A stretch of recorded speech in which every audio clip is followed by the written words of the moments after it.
monastery dolls. My doll is 100 years old.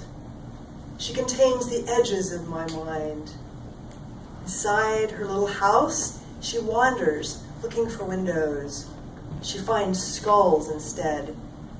Those are carved from my fingertip bones. Our master at the monastery requires we show devotion by cutting them off in the ancient tradition.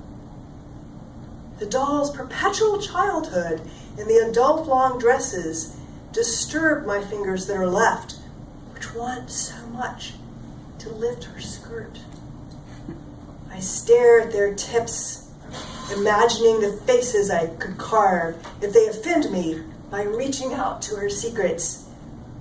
Next, I could create the skull of an ape in the tiny bone and add it to my necklace.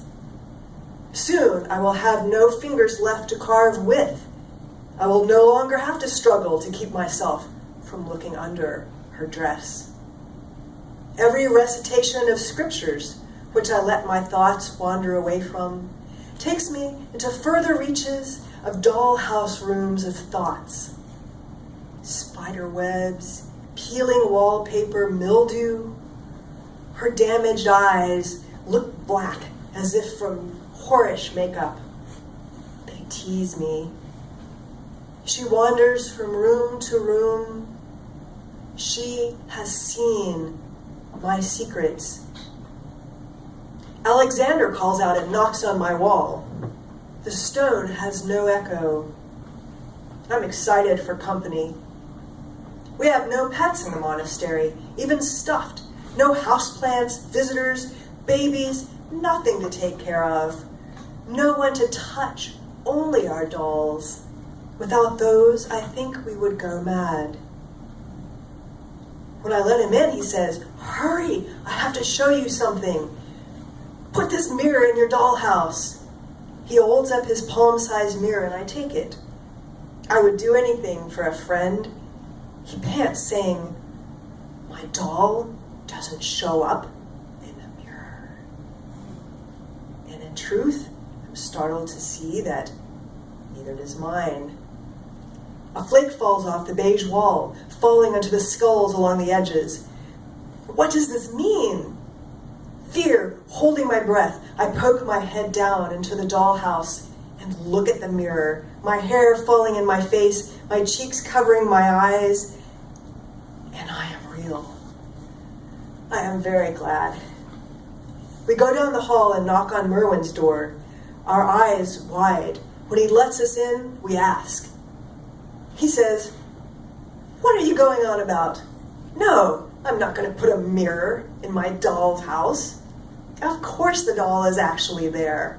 What are you thinking?" But she isn't.